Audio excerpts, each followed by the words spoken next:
Hello fellow bugs, welcome to Purple Titk and a series about lessons learned in the journey of my project car Miata, specifically what to and not to do. This series starts with me having no knowledge of cars or working on them, to eventually building race engines, custom wiring harnesses, doing engine swaps, and even doing a rebuild title process on this car and others.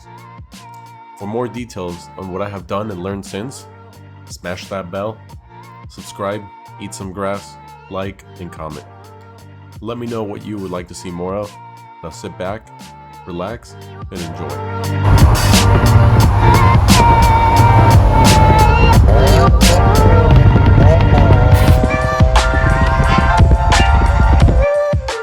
Last episode, Purple Titk continued with the engine swap and saw as Purple Titk's friend drills a hole through the finished engine, resulting in last-minute redemption.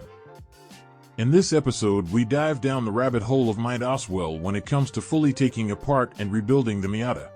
Welcome back, fellow bugs. So for this one, I figured if I'm just going to do it myself, I went ahead and used the honing, and I started honing them myself and squirting oil as I did it, and they actually came out really well. And then these are the piston rings that I used. And just to note, this is the block that's still in my car to this date. Something did happen, so I'll speak about that later in the video. And then I got the honing ring device from my friend, and we cleaned up all the rings, made sure all the gaps fit. I started reading the manuals, the Haynes and online manuals for the Miata, and I installed the pistons in. Yeah, I put the pistons all in the block, and after I put the pistons in, this was a very hard part, and I accidentally scuffed the little top part here of one of the cylinders, just a tiny bit, so I had to get some files and kind of shave it and re-hone that top part of that one cylinder again. Surprisingly, it did still work after I got the car running. But yeah, so I put the crankshaft in, I tightened it all up, and then I started putting the pistons on. And here's another picture of the pistons all aligned as I was pushing them in. Here's another view of the engine. This was all in my friend's house when we were doing that last minute build, since he owed me for ruining the other block and helping me build it. So I also painted that one purple again. This time I wasn't as careful. I just grabbed the paint can and sprayed it on the outside. It was fine.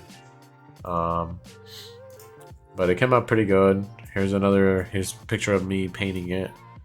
I literally just used carbon to get extra paint on the oil pan, and I think it came out very well. And here's the Miata back in the garage, as I'm going to get to where you can see I've gotten rid of a lot of things around the engine bay to make space. Here's my friend. He helped me pull that transmission that was sitting there. That was a bit of a nightmare removing that. It was the first time removing a transmission. So, you know, I figured while I'm doing all this and I'm going to have to do the wiring, I might as well go ahead and take the whole dash out and reupholster the dash and clean the interior and do absolutely everything. Because, you know what, while I'm there as well, I might as well take the whole wiring harness out. And you guys are going to see more of that in a bit. But this is the engine after I put the caps, the plugs for the block on, and I put this cheap timing camshaft gear. And I would just recommend don't buy this, really. I had an issue with it. I thought my engine was knocking once because these bolts had actually loosened up, so it was making a knocking noise. And just imagine if this was an interference engine. I would not recommend that. The other gear here is the VVT one, because remember, I'm doing a whole VVT swap, and I put a brand new head gasket. This is just a eBay gasket kit special MLS head gasket, and it comes. I put an oil pump and all the stuff back on. I mean, not oil pump, oil filter. And here's the head after the machine shop, and this is where one of my biggest mistakes was and regrets with this first build is I went to this specific machine shop, and they made the grooves in the head like a little bit rough, so it wasn't super smooth like your fingernail would. I mean, how would I know? This is my first time building a car, but they kind of messed up that head, and you guys will find more about that later in the video. So yeah, I put the head back together on the block, and then I was like, okay, well, I'm gonna take a break from that, and I'm gonna start working on the the gauge cluster. So I really wanted to modify it and figure out where I'm gonna install the wideband, because again I have to go mega score, so I need a wideband somewhere. I didn't want to put the gauge anywhere in the car. Here's the wideband. So for the wideband, to get it to look like this, what I ended up doing is I opened up the gauge cluster and I cut out all the plastic inside it in that area. There was a ton of plastic I had to remove, and then I got it to fit. And then I just put the cover over it, and it fit perfectly, and it looked really well, and I still have it to this day. That's the wideband. And that's what I mentioned earlier about going ahead and removing the wiring harness and absolutely everything from the inside of the car. And take in mind, like I said earlier, this is the first time I've worked on a car.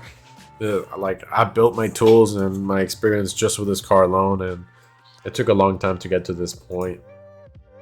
And then, yeah, this is another view of the engine bay. I went ahead and then after I pulled out the wiring harness and I took the brakes, I took absolutely every single thing out from the engine bay to the inside. And here I had the wiring harness, and I really did a lot of research on which cables, which connections I needed for the conversion, as well as I really figured, you know what, I'm gonna take this as an opportunity to just get rid of all the stuff that I don't want regularly. So like all the extra emission stuff, all the EGR, like whatever the new standalone doesn't use, I just want to cut it out of the wiring harness and get rid of it. And I think I did a good job, but also a bad job at the same time for this, and I'll speak more on that later. But yeah, I took all the tape off. There was so much tape, and you can see it on the floor. It was a nightmare to take off.